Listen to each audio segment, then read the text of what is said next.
That's cute. We're going to start with the cat? We can if you want. Let's do that. I think that's a nice little change. Okay, cool. Are you ready? Yeah, I'm ready.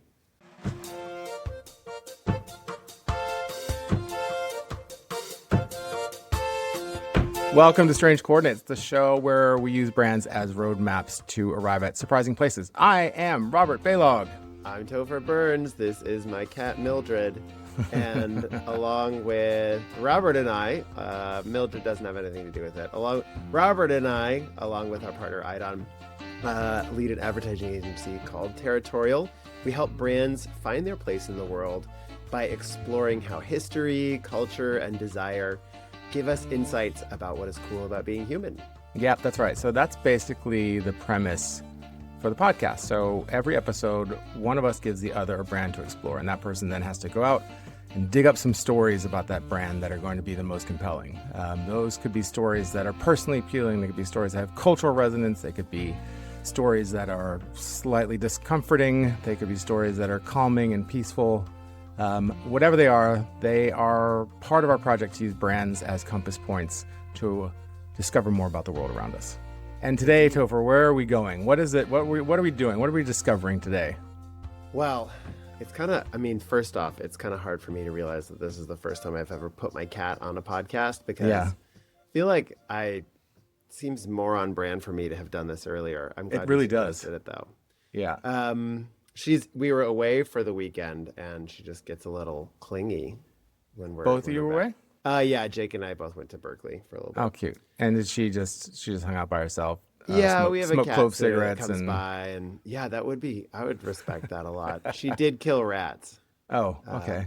And eat some of them. Yeah. So, listener, the cat being featured here has been known to bring home any number of prey, including, what was the most shocking thing, Topher? The crow, the adult crow. The crow, which definitely was not the source of a hex upon your house after that, for sure. Yeah, I think we're marked in like some pretty dark ways because of that.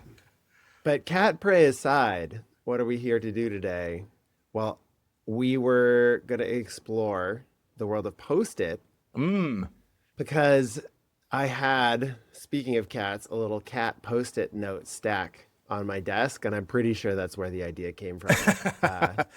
Because sometimes I go into things with a plan, right? I'm like, okay, we're going to cover this, and then I really want to go into like a different vibe. And if I'm being honest, the last time I really did kind of forget that my assignment was twofold. You have to do your research, come up with a story, and then you also have to chart the way for the next story. It's a lot of work. It is a lot of work. And sometimes every that episode, second part is the hardest. All the work is on one person, and the other person just gets to chill. Well, I would actually venture to say that has not been the case, Topher, especially in the episodes that you are purportedly captaining. I feel like I'm doing a lot of rowing of this boat. Yeah. Okay. So maybe we should put that a different way. In every episode, Robert has to do a lot of work, and I find ways to chill. Yeah, basically. All right. Well, let me see these cat posts. Okay. So this is the one that I'm almost through. These little cat Post-it notes. They have little sticky feet. And so the arch of the cat, kind of like cute, as if it's walking along a fence, can go like above the tab of a book or something like that. And I have others too. I think these were like stocking stuffers because my mom still loves to give stocking stuffers, and I still love to receive them. Yeah. Oh, yes. Look at that. Nice. Yeah. Well, they're adorbs, and I'm glad that they inspired this episode because it took me to a lot of surprising places, which I think is the point. That's the goal. That is the whole goal, yeah. What if I was like, it took me right to the bottom? Very predictable places that no one's going to be real turd of an surprised episode. Yeah, you can just turn it off right now. So stick around for the Post-it notes because here we come. We're going to have to throw to commercial after that. No, it's great. It was, it's great because, this is one of those that has not just a personal connection, but a professional connection, right? Yeah. Like, because I would say that, and you could, you will probably have the same experience, which is that the Post-it note has been a part of nearly every project, every creative effort Totally. that I've been involved with in advertising over the last 20 something years. Is it your plan to kind of unpack what that looks like for the audience? Because if not, we should probably give like, there are plenty of people who are listening who are like in the advertising world. But for Right, those sure. who don't, what does that even look like? Where does that fit into the process? Well, I mean, okay, so there's a couple different types of creative processes that we could think about. There's the one where you and your partner, because normally in advertising, creative teams were arranged in writers and art directors. So there's like you get an assignment, and the two of you have to just kind of crack it and figure it out and come back with some ideas. And then generally, it's like you're just sitting in a room throwing a football around and just kind of coming up with stuff. So that's one where maybe the post-it is not as prevalent. But the thing that is where the post-it note really kind of punches above its weight is in a pitch or like a larger group ideation situation where there's multiple teams, people of different disciplines and levels. And it used to be that you would have, you dedicate a room, it's called the war room, and you would get like these giant 6-foot black foam core boards. Yep. Foam core, it's just like coated paper with styrofoam in between it, so you could push pin onto them. But also they had good adhesive surface for Post-its. And somebody comes in with some ideas scribbled down on some paper somewhere, and they pin it up. And if you're the creative director, you're kind of going by and you're throwing ideas on top of that with Post-its. And it's supposed to be like really fast, and everything is supposed to feel like it's really not disposable, but it's not precious. You can move things around, you can tear things off the board, throw it on the ground, you can put new stuff up. It's everything's supposed to feel really fluid and plastic at that point.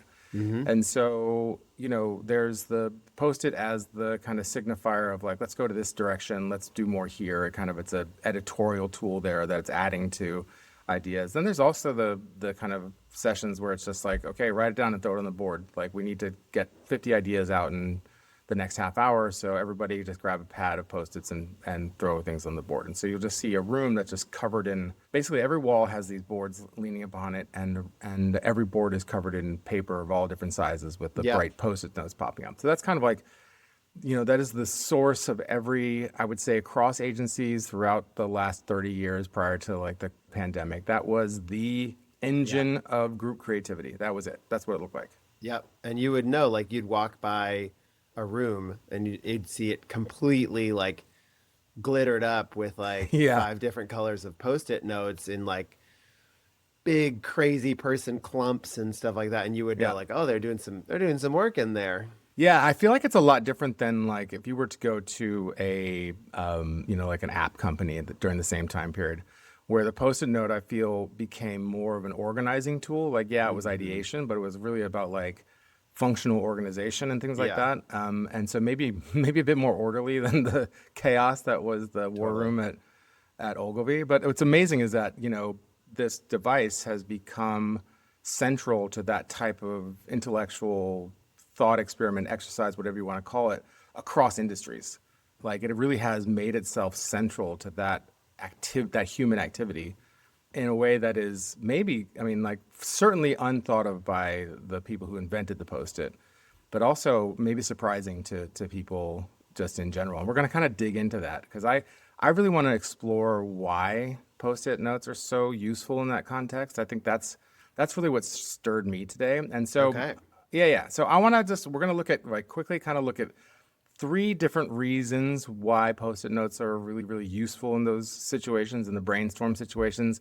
And then maybe we'll get like a little weird and play around sort of the cutting edges of like postmodern philosophy and cognitive science to see a little bit about how these tiny bits of paper have not only worked their way into like our processes and our work means of working, but they've kind of worked their way into our very minds themselves. So that's where we're going to kind of go today. Pomo Post-it. Pomo Post-it. All right. Okay, cool. So first, maybe a little Post-it note-sized dose of history would be useful. I don't want to spend too long here because by now I think like the history of the invention of the Post-it note is pretty well-trodden ground. On our podcast, if nowhere else. Yeah, it was a podcast with Adam Christensen, our Stranger Coordinates podcast, when we talked about brands who had been used for purposes other than what they are intended. And so we talked a little bit about Post-it notes. So as you can imagine, the Post-it note was not created as a brainstorming tool. the origins of the Post-it note really are in 1968. And there's a chemist at 3M. Aside, did you know that 3M, the company 3M, the name stands for the Minnesota Mining and Manufacturing Company? Huh. Yeah. They mine glue? Yeah. Yeah, no, there's a hilarious origin there too, for 3M, in that the very first mine that they sought to open actually ended up being completely filled with a totally different substance than what they were looking for, which makes a lot of sense if you think about the history of Post-it, because in 1968 there was a chemist at 3M named Spencer Silver, and he had set out to invent a super strong adhesive that was going to be used in the aerospace industry. And so this was his goal. He was like, this is going to be great. And instead, what he created was a very light hold adhesive that was like sensitive to pressure. It left very little residue and could be reused. All really good things, but completely not what he was setting out to do, which I find to be the most hilarious thing of all time. Some might call what he did a failure. Others might call, like yeah. the whole thing. But I just I've been thinking about I've been so charmed by this entire thing for days now. The stronger he tried to make it, the weaker and weaker it got. So we're all like, wow, the inventor of Post-it notes, that's amazing. But then in glue circles, that guy's like, what? They're like, what? That guy's such a loser. Yeah, exactly. Can't make anything stick. Totally. I mean, I can't imagine the levels of frustration he was going through. I imagine he's recording the very first test, and he's got the video camera set up, and this is going to be the one. He's like, it's like, this is super strong adhesive test number 1. I am applying the adhesive now, and he puts the adhesive on. He's like combining the components, and it just falls on the ground. Yeah. I'm picturing him trying to glue a precious Ming vase to the wall. Damn it. Yeah, me too. And his, and then his supervisor comes around, hey Spencer, how's it going, man? Our brave boys at NASA, they're really looking forward to this super strong adhesive. How are all my mom's vases doing? Yeah. It's he's just trying to hide all the shit behind him. Because he's like, it's going great, Bill. I'll have that ready for you really quick, man. It's gonna Our be great. astronauts definitely won't spiral off into the universe. Yeah, exactly. Nothing to hold them to the ship. Exactly. Oh my God, I've just found that so hilarious. So he invented this adhesive, and then something in him as an inventor told him there's a use here. Not all is lost. There's something valuable and novel here. So he spent the next 6 years shopping this idea around within 3M, just trying to get anybody to give a shit. He just put it on bulletin boards and be like, see, look, you can just take paper off of it and all this kinds of stuff, and people just were not into it until he did a symposium, internal symposium in 1974, and just so happened in the audience was this other employee of 3M who is named Arthur Fry. So Arthur Fry was a good choir boy. He sang every weekend in his church choir, and he had this vexing problem where his hymnal bookmarks were slipping out of place. They would kind of slip out, and he'd lose his place, and he'd be like, "Oh, dang it, geez, Louise!" He wouldn't curse, of course, but he would just sort of And he was at the symposium. He's like, "This could solve my problem. I can have a very light adhesive. It won't damage the books." And then he sort of started to envision what this could be. So he took that formula and he ran with it. He partnered with Silver, and they started to kind of figure out how it could work. One thing that's really interesting is that this is accident on accident. So the yellow color that we all associate with Post-it is also accidental. Essentially, the Post-it team went to the lab next door and was like, "Hey, do you have any scrap paper we can borrow?" And the only paper that lab had was yellow paper. So they're like, "Okay, well, that's great." And they took the yellow paper over. They just wow. And that became the color of Post-it notes because of that. Well, so that accidental color, they were like, let's just nab that. Yeah, 100%. I mean, I guess I always thought it was kind of close to a legal pad, but it does have its own. It does have its own special color to it. I definitely always thought of it as the same as legal pad. How could you? I don't know. Maybe somebody's got the legal pad color trademarked as well. I'd be interested to know why the legal pads in particular have to be yellow, but that's just for another day, maybe. Shelf that. So Yeah, just shelve that for a second. I'll put that Okay, on a post-it note and we'll come back to it later. I love that. All right, so these guys get together for the next 12 years, 8 years, 6 years, whatever. 12 years in total from the time he invented it to the time Post-it notes were brought to market. They just kind of tried to figure out like what this thing could be. And so, we were talking about brainstorming before, and like I find it ironic that maybe like if they'd had some Post-it notes and done a good brainstorming session, they could have gotten A to little the idea faster. a little faster. This is like some DARPA level shit. Like it's like that's a lot of R&D. Yeah. For Wow. like adhesive on, I think they had to figure out like where does it go on the paper? Like first you got to get to paper, which he kind of started with, but like, Okay. and then you got to get to like, okay, is it all over the paper? Like, is it on some of the paper?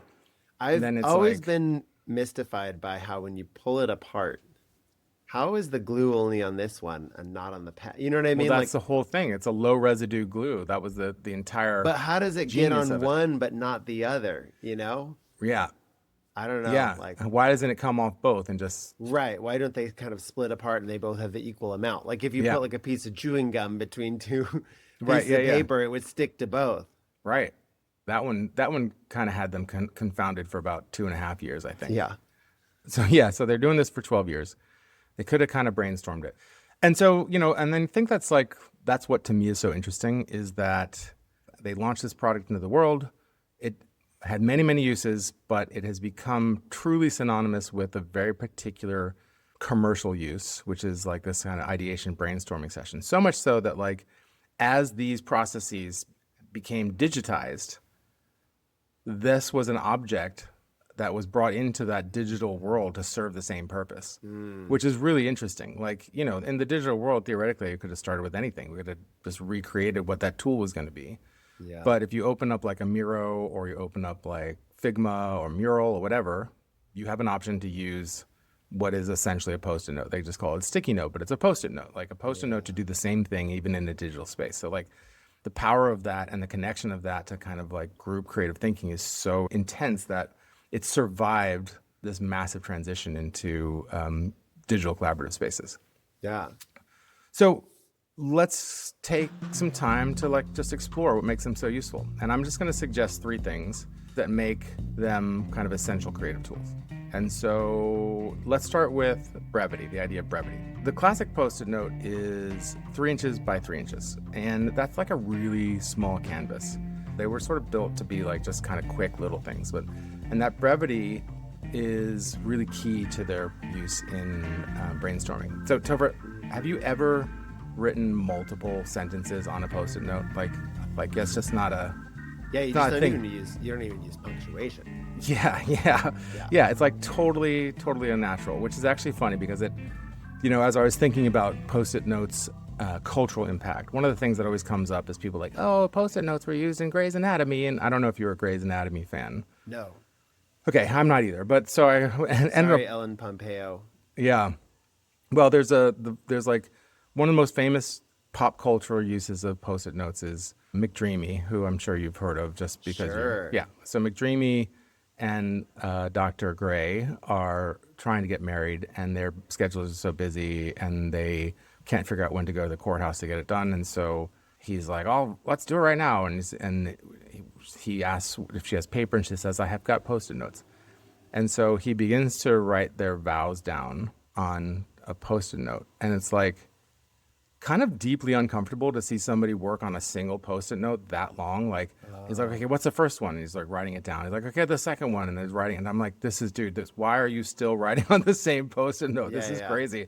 You're like offending its very usage, Like, Yeah, he didn't use multiple Post-it notes. No, He put them all on one. yeah, he just kept on writing on one. And Yeah. there's like, we'll link the scene in the show notes. But, it's like, it just feels like it's not right. Like I've been part of brainstorms where the brainstorm moderator gives you an option for there are like multiple different size Post-it notes because now they have right. your sort of like double wides. Yeah. You know what I mean? Like they have the like thicker, like a 4x6 almost Post-it note. And reliably, the person who chooses the 4x6 Yeah. is going to be the most annoying contributor to the brainstorm, because they're going to have like a whole script written out. Like Yeah. if you're trying to do like, okay, like what type of activations are we going to be doing to really bring this brand's proposition to life for our consumer? They'll be like, you should make a commercial where the first thing that you do is like, it'll just, the whole thing is just going to be narrated, and it's so annoying. Yeah.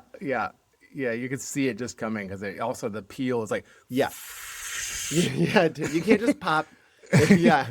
Yeah. You're really peeling it off. yeah. Well, you're right. They should be banned from the brainstorm because even though 3M has made that Post-it, it should never be used. Because the power of the Post-it when you're using them in a brainstorm is that you're forced to capture a whole world, a whole concept in a word or two, just a couple of words. Yeah. And so what's really amazing about that is like you'll see 2 words on a board, and it holds a huge amount of intellectual matter. That actually, what's kind of fascinating is that, for me, I could put 2 words down on a thing, go and post it up, come back to that later, and it will unlock a long story about what those words were representing in ways that if I had taken the time to write it down, I'm not sure I'd have gotten as well. Like there's this incredible power of condensing that that happens when you do that. And it reminded me of a story about brevity that I've heard and told for a very long time. And you may have heard this one before. It's a bit of folklore. So, I'm just going to call that what it is. It's a bit of folklore, but there's a legend about Hemingway. And so the legend goes that Hemingway was at lunch with a bunch of other writers, and being the man of bravado that he was, he bet them that he could write a story using only 6 words. Have you heard this? I'm familiar with the poem itself, or the artifact. So Hemingway says, I can write a story that'll knock your socks off in only 6 words. And they all hemmed and hawed and guffawed and, whatever people did in the 1920s to express this belief. They twirled their mustaches and tucked their hands in their waistcoats or whatever. And so then Hemingway scrawls these 6 words down on the back of a napkin, and the words are "for sale, baby shoes, never worn." So I remember the first time I heard that, I was like blown away. I think I was like, yeah, exactly. Yeah, totally. Like it rings true, whether or not Hemingway did it or not. Like the power of it is true nonetheless. Yeah. So it's like a really great case study on the power of brevity, how small packets of words can contain so much. Is it so? It's definitely apocryphal. Yeah, I mean they've discovered that versions of that story existed much earlier, and then there's a time. Well, yeah, that there's a timeline that suggests that it was implausible at best, but it still is a really good case study in the notion of brevity, how brevity can totally do more. So I mean haikus, right? Yeah, 100%, indeed. And that, look at you being as brief as you possibly can with that. I mean haikus, period. End of sentence. And then all you got to do is, Huh? Yeah, exactly. So brevity, super important. Brainstorming, get ideas out. They contain a lot, so you're not taking up a lot of real estate, but you're like putting a lot out there. But there's also kind of the other side of brevity, which is that while it can really condense information, also breaks it apart, which is really important. So because you can't write a ton on an individual Post-it, you're forced to kind of break ideas down into their constituent parts, which helps you as a processor kind of get to those ideas, but also helps other people look at them, see where the parts relate to the whole, and figure out are there ways in which I can connect to that part, maybe move it over here and do something else. Right. Which is why the person that writes the novel is annoying, because you can't tear it apart. You know what I mean? Like it's exactly. all condensed. Yeah. So form factor, this like tight little packet of knowledge, was really, really important. I think remains really important to the facility of the Post-it note. Like they're like an exercise in constraint, if not restraint. They can just force that on you. And what's ironic is that actually ends up being freeing in ways. And that leads me to the next thing, which is about speed. So how do they do it? I think one of the biggest things, the ways in which they accelerate ideas, is the fact that the medium itself is impermanent, which we all kind of accept. If you're going into a meeting with a beautifully designed slide, you have invested so much. There's so much inertia in that idea You know what I mean? All Yeah. your emotions have been put in that idea. Your hours have been put in that idea. That idea does not want to move. It doesn't want to change. It doesn't want to go anywhere. And so when you're thinking about a medium that's ultimately impermanent and temporary, we kind of all accept that it's low stakes and there's like no self-censorship. And for somebody like myself who has a limitless ability to self-censor, it's incredibly freeing to just be like, I'm going to say, cookie gun and put it on a wall and be like, fine, that's great. That's just going to be what it is. That's amazing. So it's like a no bad ideas mindset, which is really, really critical in a brainstorm. And it's an agreement that we all have that nothing has to be perfect. Are you thinking about what cookie gun is relative to? Riffing, and the closest I got to a line was "Don't taste me, bro." But I was like, surely there's better. I won't stop him for really just that one. Good though. No, that's a good one. Yeah. Yeah. So no bad ideas. Really, really important. Nothing has to be perfect. Yeah. It's right. Like a snippet or a fragment or a germ of a thought is just as good as a fully formed one, which it's so freeing. And that freedom is where the speed comes from. And another important idea as it relates to speed is the idea of offloading. You take an idea, you get it out of your head, you offload it onto a thing, and then you have more, you have like cognitive load, they call it. You have increased cognitive load. So you can reduce cognitive load. So you can fill it with more ideas. And, to be fair, that's not a unique feature. Unloading an idea from your mind is not a unique feature to Post-it notes. But I think there's a difference between writing something down in a list of stuff and writing something down and then literally moving it to another place. Like the physical space is really important to that. So, you post it, you peel it off, you stick it somewhere, and then all of a sudden you've got this like clean canvas that's ready for another idea, which isn't quite as intimidating as the blinking cursor, which is just telling you like, it's like a metronome to your doom. And what else?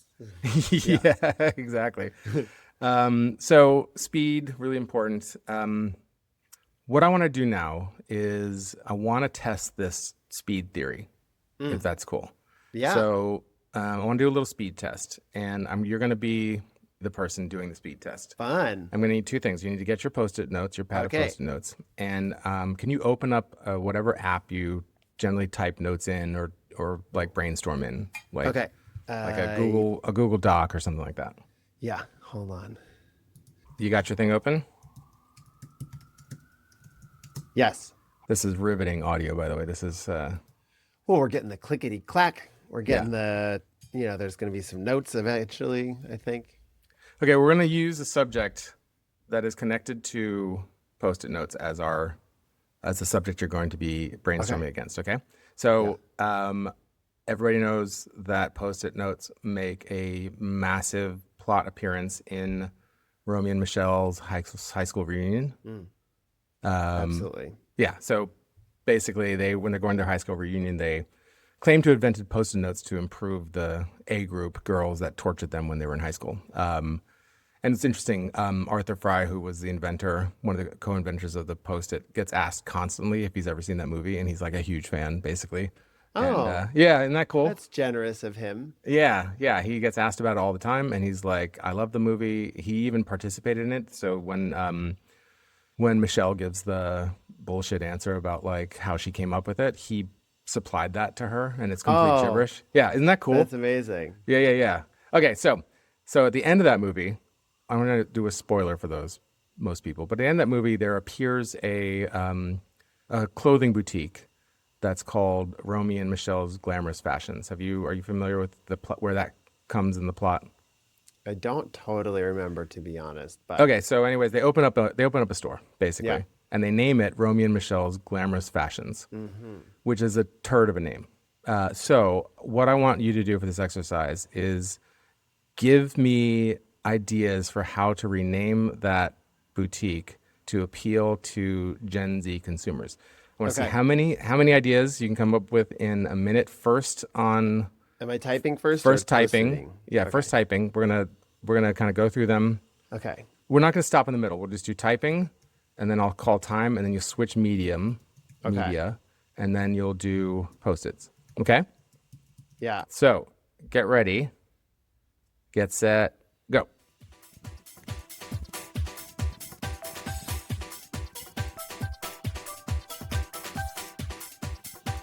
Okay. That's it. What? Okay. That was a minute? That was a minute. Okay. And Oh, my Lord. When you move to Post-its, you don't need to write out the full name. You just need to be able to tell me when you see it what the idea was. Okay. Okay. So you don't like use them as they're supposed to be used, right? Okay. Okay. You ready? Yeah. And go.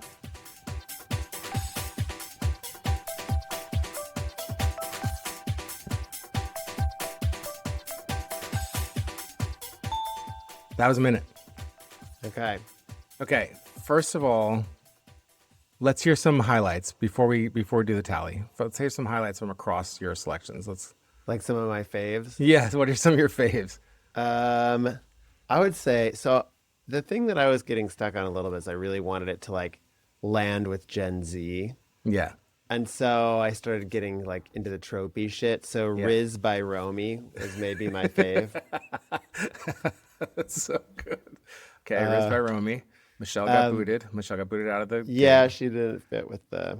Yeah. And then I was like toying with like Bay plus Bay, or, you know, just trying to Yeah. really be like condescending about millennial language.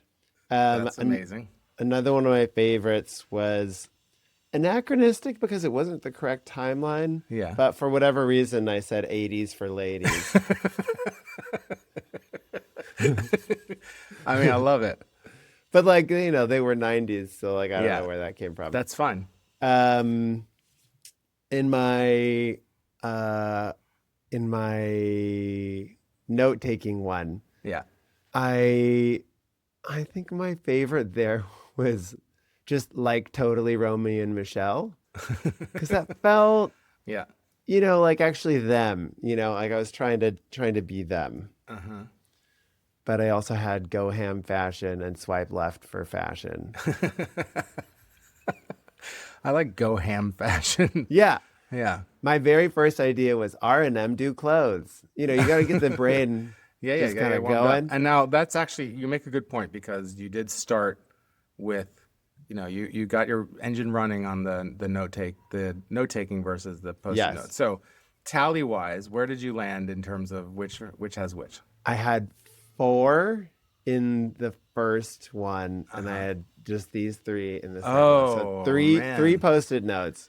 Wow. But I will say that I feel like by the time I got to the Post-it notes, I was able to just kind of like start having a little bit more fun. Yeah. Like there was no question that like the Post-it notes were where I was starting to hit my stride. I was just enjoying the process more. Yeah. It is fun because it like, you know, it makes you feel like, you know what, I can just crumple this thing up and throw it away. It's not Yep. just sitting there on a piece of digital Yes.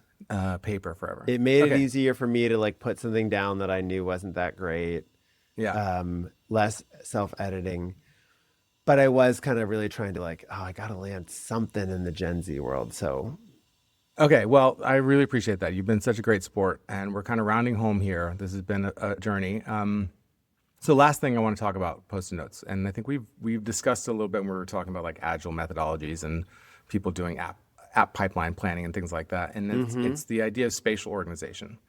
And you could actually say that this feature comes the closest to the original intent of the product in that, you know, the product was made to be placed and then replaced. So it was really about how does this note exist in space? And, you know, Arthur Fry wanted something he can move around his hymnal. So the idea of like using Post-it notes for spatial organization for like a physical marker or to create a physical relationship is kind of embedded in the product itself. And what's really interesting is that some of the early commercials for Post-it actually kind of highlighted this adhesiveness more than the impermanence of it actually. So there was a commercial early on called Make It Stick, which is like, it was like the most quintessential 80s spot. You know, it's got like the browbeaten husband, like, my wife wants me to eat less. And then it's got like the concerned mother who's like, you know, she got 17 calls from Arthur. And like, and the whole thing is about when you have a message, make it stick.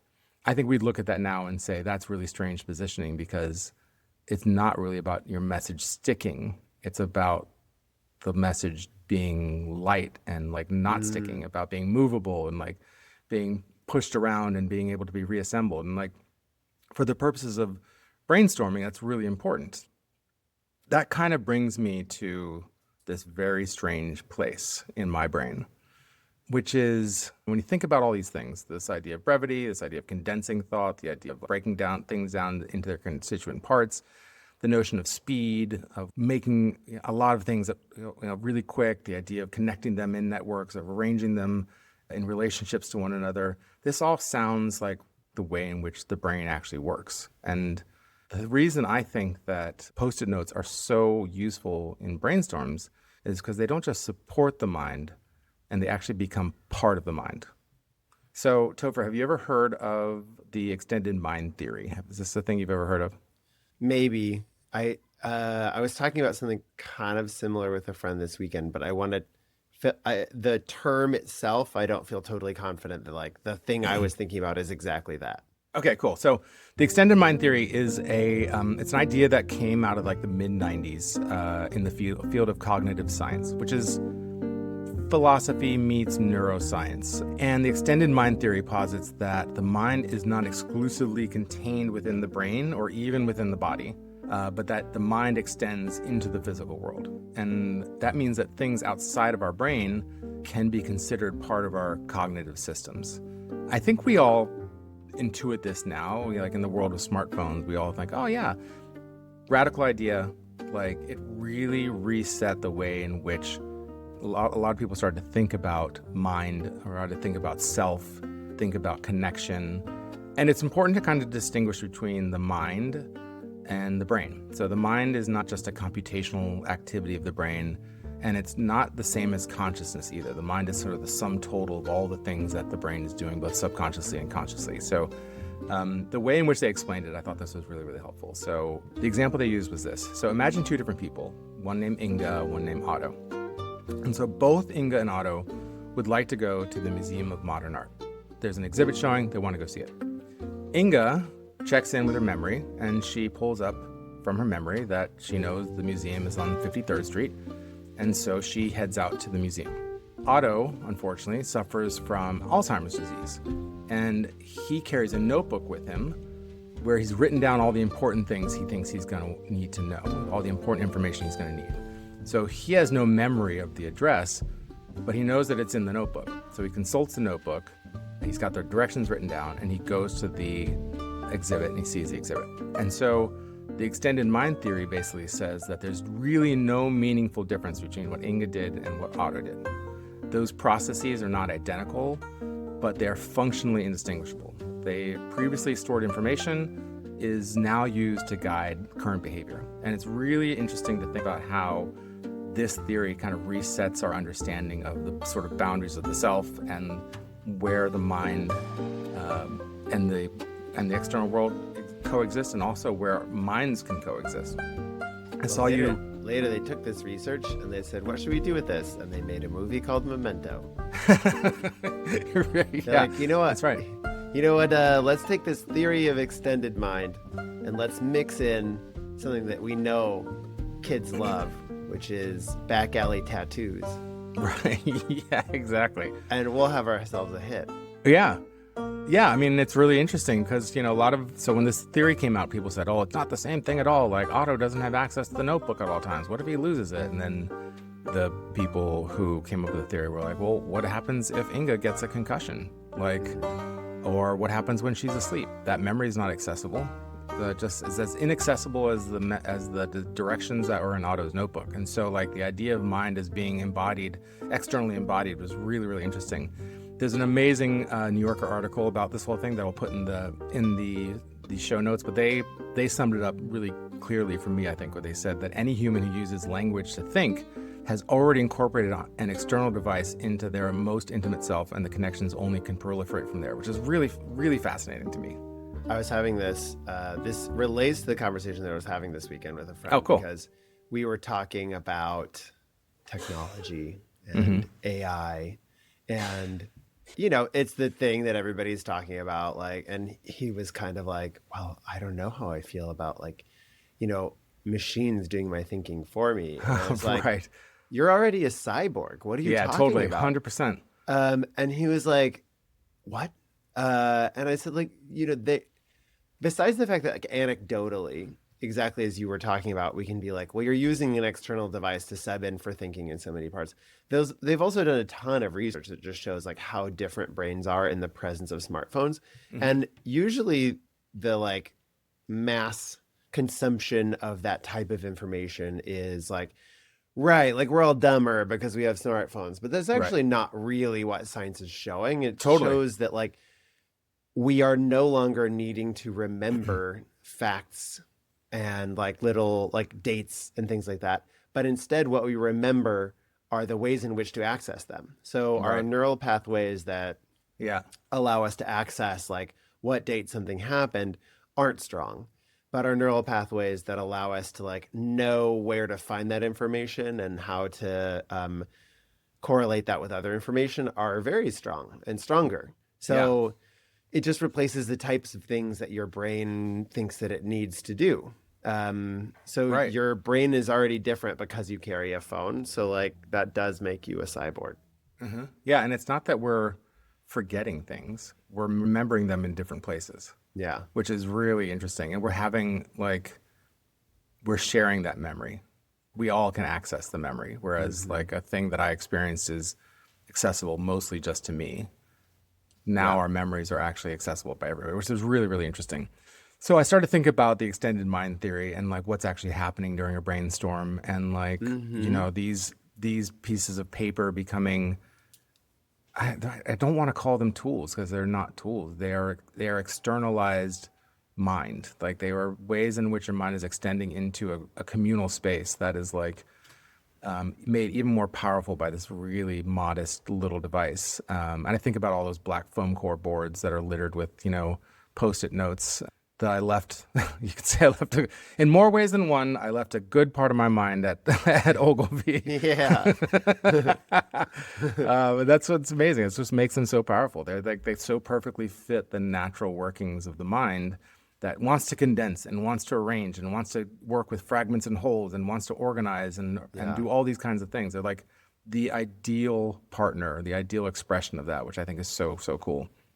One of the things that, I didn't really think about, but as you talked through, it becomes like really obvious to me is that one of the major superiorities of something like of the brainstorm that follows the rules that you're talking about, there is something in it for every type of like intelligence. And so they talk about people who are kinesthetic thinkers versus like people who hear things or say things or, whatever. Yeah. Like when you bring things into the physical world and allow somebody to interact with them, and then when you allow other people to build and et cetera, you're basically increasing the chances that everybody in that space is going to be able to operate at their most 100%. like their largest intellectual capacity. Totally. Whereas if we go, I'm alone and I'm looking at a blank piece of paper, that might be for me the best way to do it. But in a world where we need to get the best from everybody, I can still do that type of intelligence with a Post-it note. I can write a bunch of Post-it notes because there are some people who, when you do a brainstorm, like you'll have the person who makes a stack of 20 of them. Right. You know what I mean? And then they're like, I got all these, and they don't even use all of them, but they just kind of need to like sit in by themselves and like make it. And then you have the other person who's like writes one thing and then they announce it to the room and then they put it up on the board and they have to have a conversation about it. And I'm like one of those people who's just like, let's talk about this thing, And so like it's like such a simple technology, but it creates so many different access points for intellectual ideation and completely reasoning. Yeah, I mean it's amazing, and it's one of the things that came up too. Is it's a democratizing creative tool. Because it creates equal space for voice. So like in a model where it's just sort of like pitch me your best ideas, and everybody's like blah blah blah and shouting for time. You only have one person talking at once, so you can. Everybody in the room can be Post-it noting at the same time. So you like give everybody the space they need, and they also like can use them in whatever fashion they need to, as you mentioned. So it's kind of amazing. Like I didn't think I'd be celebrating this humble piece of paper quite as much as I did, but it has been such an integral part of the journey that I've gone on as a creative over the last 20 plus years that Right. I really appreciate you giving me the space to talk about it. And I'm not done yet, though. Okay, Oh, go, okay. go, go. No, I go. did have a question. Yeah, tell me.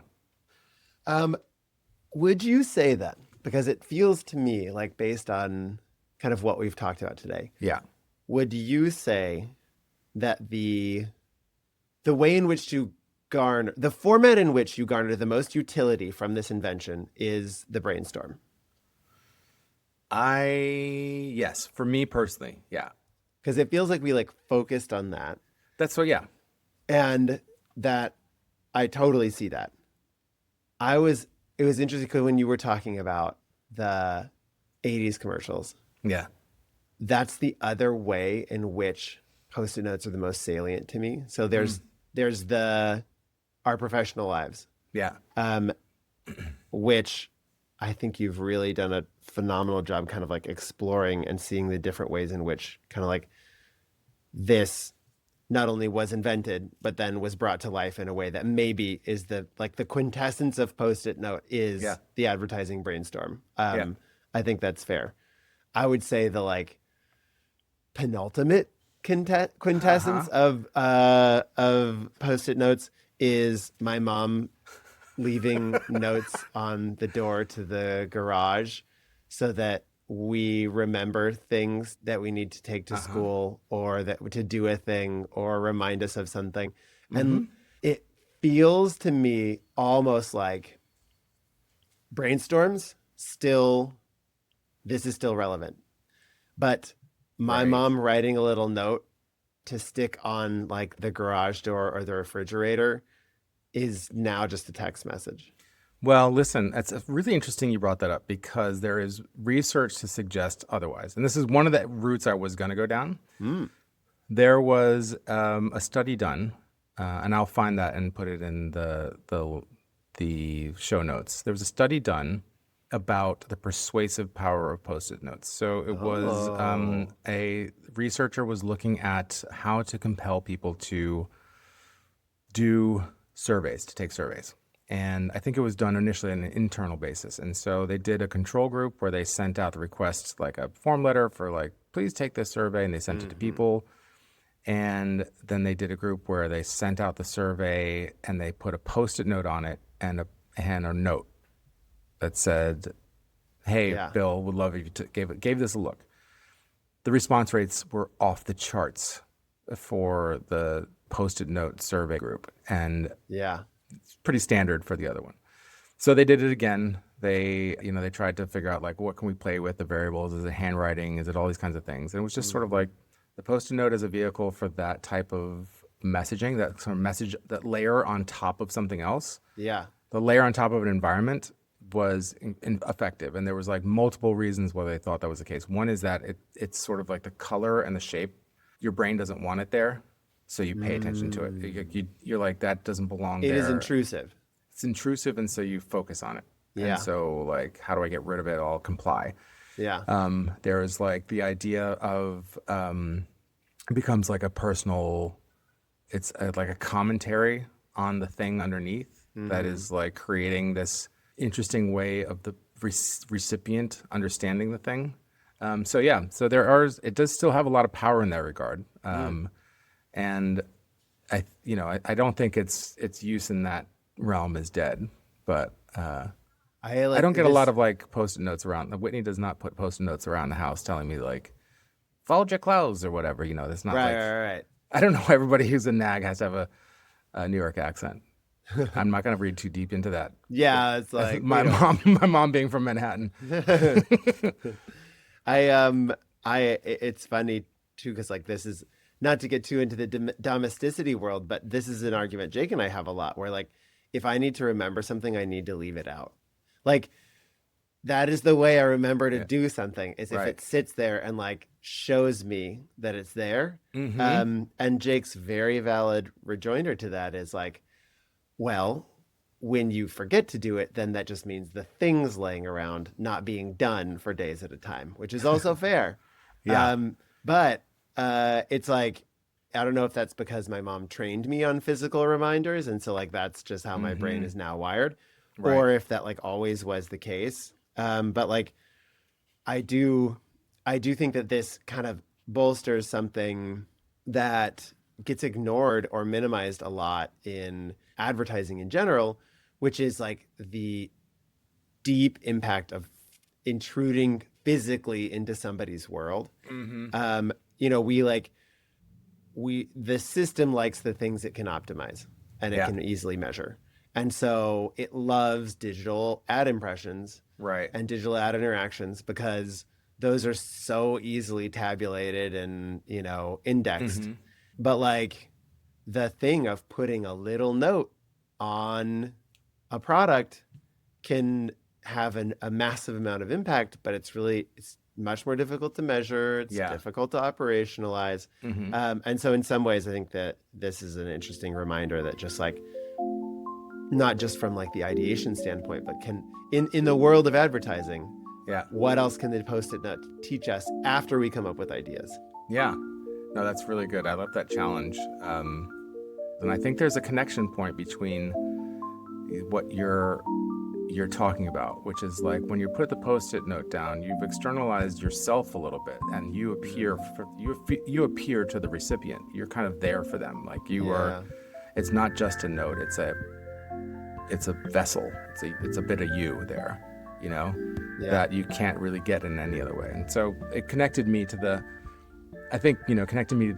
experience of brainstorming as well, because like as sort of like freeing and low stakes as it is, there's also a little bit of like pride that like I'm literally putting myself out there. And creative doesn't work unless you do that. Like, yes, it's low stakes, but you always have skin in the game on some level. We've said a lot. I think we talked about this when we were talking about AI in another context, that like AI can do a lot of stuff.